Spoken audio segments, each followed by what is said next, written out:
Hi friends, എല്ലാവർക്കും സുഖാണെന്ന് വിശ്വസിക്കുന്നു. 12-ാം തീയതി ശനിയാഴ്ച മുതൽ മാർച്ച് മാസത്തെ ഭക്ഷ്യ കിറ്റ് വിതരണം തുടങ്ങിയിരിക്കുകയാണ്. വളരെ സന്തോഷം നൽകുന്ന ഒരു വാർത്ത തന്നെയാണ് ഇത്. ഈ മാസം കുറച്ച് നേരത്തെയാണ് ഭക്ഷ്യ കിറ്റിന്റെ വിതരണം ആരംഭിക്കുന്നത്. അതിന് കാരണം ഏപ്രിൽ മാസത്തെ ഭക്ഷ്യ കിറ്റും നേരത്തെ വിതരണം ചെയ്യാൻ വേണ്ടിയിട്ടാണ്. മാക്സിമം ഇലക്ഷന് മുമ്പെങ്കിലും കിറ്റ് വിതരണം തുടങ്ങാൻ വേണ്ടിയിട്ടായിരിക്കും ഈ ഒരു നേരത്തെ തന്നെ കിറ്റ് വിതരണം ആരംഭിക്കുന്നത്. നമുക്ക് ലഭിച്ചിരുന്ന സൂചനകൾ 15-ാം തീയതിക്ക് ശേഷം കിറ്റ് എത്തുമെന്നായിരുന്നു. പക്ഷേ ഇപ്പോൾ നേരത്തെ തന്നെ കിറ്റ് വിതരണം ആരംഭിച്ചിരിക്കുകയാണ്. റേഷൻ കടകളിൽ സ്റ്റോക്ക് എത്തിയിട്ടുണ്ടാവില്ല. ചുരുക്കം റേഷൻ കടകളിൽ മാത്രമാണ് ഭക്ഷ്യ കിറ്റ് എത്തിയിട്ടുണ്ടാവുക. എങ്കിലും ഭക്ഷ്യ കിറ്റിന്റെ വിതരണം ആരംഭിച്ചിട്ടുണ്ട്. ചെറിയ മാറ്റമുണ്ട് ഭക്ഷ്യ കിറ്റിൽ. എല്ലാം ഉണ്ടാകുമെന്നാണ് നമ്മൾ നോക്കുന്നത്. സിവിൽ സപ്ലൈസ് വകുപ്പിന്റെ ഫേസ്ബുക്ക് പേജിലൂടെ ഇപ്പോൾ അറിയിച്ചിരിക്കുകയാണ് എന്തെല്ലാം ഉണ്ടാകുമെന്നും എപ്പോൾ വിതരണം ചെയ്തു തുടങ്ങി എന്നുള്ളതുമൊക്കെ നിങ്ങൾക്ക് സ്ക്രീൻഷോട്ടിൽ കാണാവുന്നതാണ്.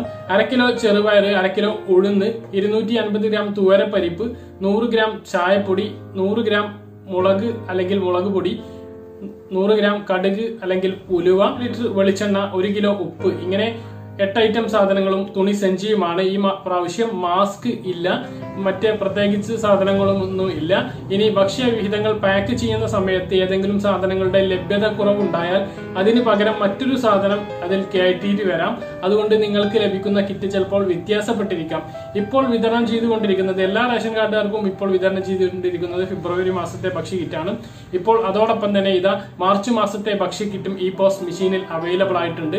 എല്ലാ റേഷൻ കാർഡുകാർക്കും ഈ ഒരു കിറ്റ് വാങ്ങാവുന്ന രീതിയിൽ റേഷൻ കടയിൽ എത്തിയിട്ടുണ്ടാവില്ല. ഏതാനും ചുരുക്കം സ്ഥലങ്ങളിൽ മാത്രം ഇപ്പോൾ ചിലപ്പോൾ കിറ്റ് എത്തിയിട്ടുണ്ടാകും. ഭക്ഷ്യവിഹിതങ്ങളുടെ സ്റ്റോക്കുകൾ റേഷൻ കടയിൽ എത്തിക്കൊണ്ടിരിക്കുന്നു എന്നാണ് അറിയാൻ കഴിഞ്ഞത്. തിങ്കളാഴ്ചയോട് കൂടിയിട്ട് മാർച്ച് മാസത്തെ എല്ലാ ഭക്ഷ്യവിഹിതങ്ങളും എല്ലാവർക്കും വാങ്ങാവുന്നതാണ്. അതാണ് ഈ ഒരു വീഡിയോയിൽ പ്രധാനമായിട്ട് നിങ്ങളെ അറിയിക്കാനുള്ളത്. പറഞ്ഞ കാര്യങ്ങളെല്ലാം വ്യക്തമായിട്ട് മനസ്സിലാക്കണമെന്ന് കരുതുന്നു. ഇതുപോലുള്ള ഇൻഫോർമേറ്റീവായ വീഡിയോകളും റേഷൻ അപ്ഡേറ്റും ലഭിക്കാൻ വേണ്ടിയിട്ട് തീർച്ചയായിട്ടും നിങ്ങൾ ഈ ചാനൽ ഒന്ന് സബ്സ്ക്രൈബ് ചെയ്യുക, ബെല്ലൈക്കൺ എനേബിൾ ചെയ്ത് വെക്കുക. മറ്റൊരു വീഡിയോയുമായി നമുക്ക് വീണ്ടും കാണാൻ. അതുവരേക്കും ബൈ.